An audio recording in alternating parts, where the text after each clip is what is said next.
There's a combination of exotic armour and weapons in Destiny 2 that allows a Warlock to be a one-man fire team with 3 sources of damage, compared to the regular one.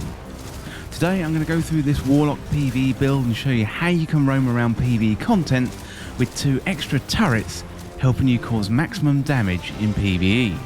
So the following is a Warlock PVE guide with Getaway Artist and no time to explain. And if you like this video, don't forget to hit that subscribe button down below for all the latest Destiny 2 content and turn on notifications by hitting that bell. Together with the exotic armour and weapons, we're going to be using the new elemental well mods on this build. With our exotic armour and weapons, we're going to be spawning little helper turrets that are going to complement us in battle, as well as cause maximum damage. Improving the build, we're going to be using the new elemental well mods to help us get charged with light and get our super back pretty fast, meaning even more damage for this deadly Warlock PvE build.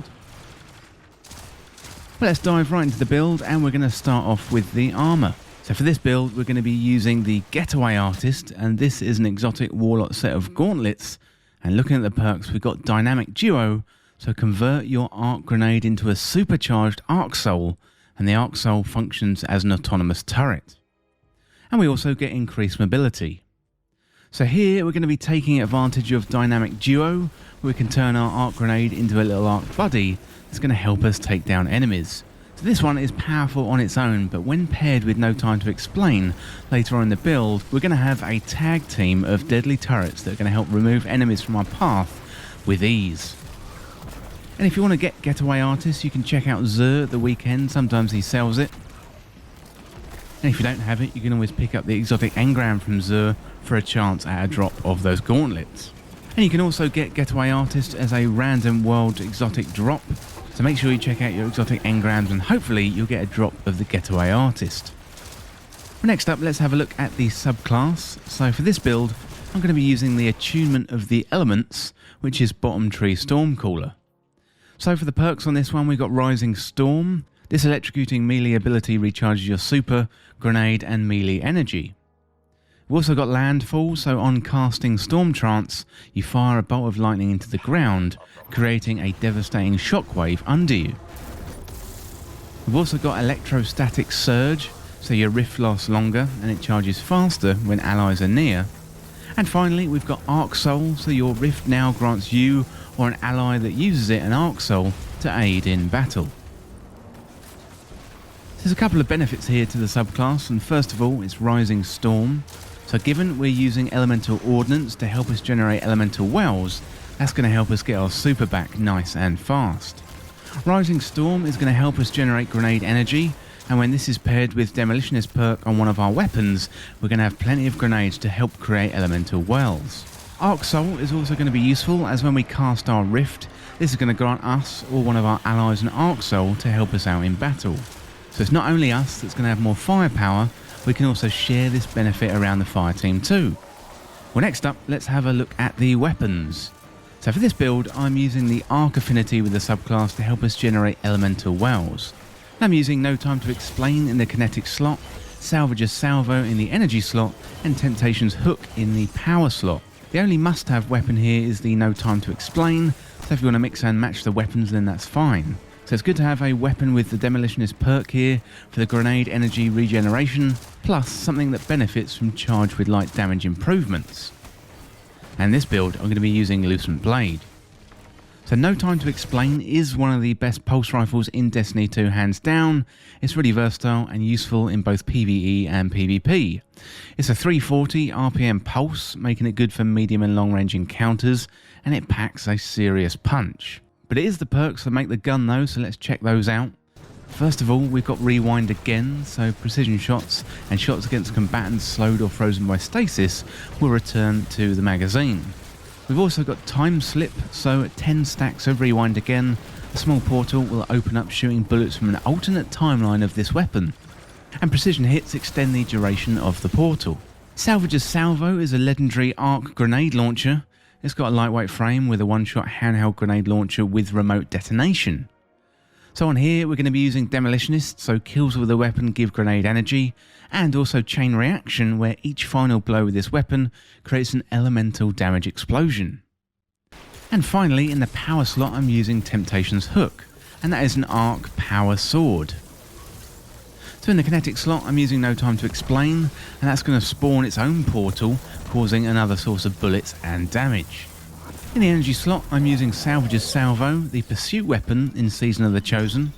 This is good because it comes fully masterwork with Demolitionist on it, which is going to help us get back more grenade energy, which in turn helps us spawn more elemental wells through elemental ordnance. Font of Wisdom is then going to be used to help us improve super energy regeneration, and finally Temptation's Hook is going to be used in the heavy slot with the Lucent Blade mod for that increase in sword damage. So we've had a look at the subclass, the weapons and the armour, so let's have a look at the mods. Now first of all, we're going to be using Elemental Charge, so become charged with light by picking up an elemental well, and if the elemental well's element type matches your subclass element, you gain 2 stacks of charge with light. So then I'm going to be using Elemental Ordnance, and that's 3 energy, so by defeating a combatant with a grenade, it spawns an elemental well that matches your subclass energy type. And it is best here to use Vortex, Thermite or Pulse grenades to get the most out of this mod.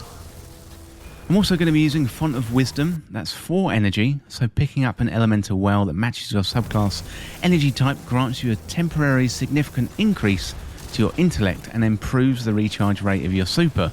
And it gives you a plus 50 intellect boost for 30 seconds, so this one is going to boost your super regeneration significantly, and intellect cannot go above 100. Finally, I'm using Lucent Blade, and that is 4 energy, so while charged with light, dealing damage with the sword gives you bonus sword damage for 5 seconds, consuming 1 stack of charge with light. So the elemental well mods can be picked up from the Helm's War table in Season of the Chosen, and what you want to do is use one mod to create a well, so here we're using Elemental Ordnance through grenade kills, and then you want to use the Font of Wisdom to help you improve your super energy recharge rate. So given we're using Elemental Ordnance to get wells from grenade kills, this works really well with Demolitionist and also our subclass perk Rising Storm. So we want to have as many grenades as possible, and have it constantly recharging it helps us generate wells. Then we pick them up to recharge our super energy. So Lucent Blade is a great charge with light mod, as this improves sword damage, and we're using the Arc Temptation's Hook in the power slot. We can also fire projectiles from a distance with this sword, so the whole package is going to make us absolutely deadly in PvE. Okay, so let's check out some examples of gameplay. So what you want to do is get precision kills with No Time to Explain to activate Time Slip, and that is going to spawn a turret from another dimension. So get some grenade kills to spawn elemental wells through Elemental Ordnance. Then you want to pick up the wells to regen super energy through the Font of Wisdom. So use Salvage's Salvo to top up your grenade energy and convert 1 grenade into an arc buddy. And then you can use your triple guns to take out enemies in PvE, and then unleash your super and take down as many enemies as you possibly can. Rinse and repeat and kill everything that gets in your path. Well, let me know what you think of this build down there in the comments, and if you've got any improvements, do let us know and share your improvements down there in the comments with the community. Well, that is it for this one-man FIRETEAM Warlock PVE build with Getaway Artist and No Time to Explain, and as always, thank you so much for watching. For more Destiny 2 content like this, hit that subscribe button down below, subscribe to This Week in Video Games. If you want to join the community, check out the Discord link in the description, or you can follow me on Twitter at TWIVG Podcast. If you enjoyed this video or found it useful, liking and sharing the video would really help me out. Otherwise, check out the other videos on the channel. Thanks again, I'll see you in the next video.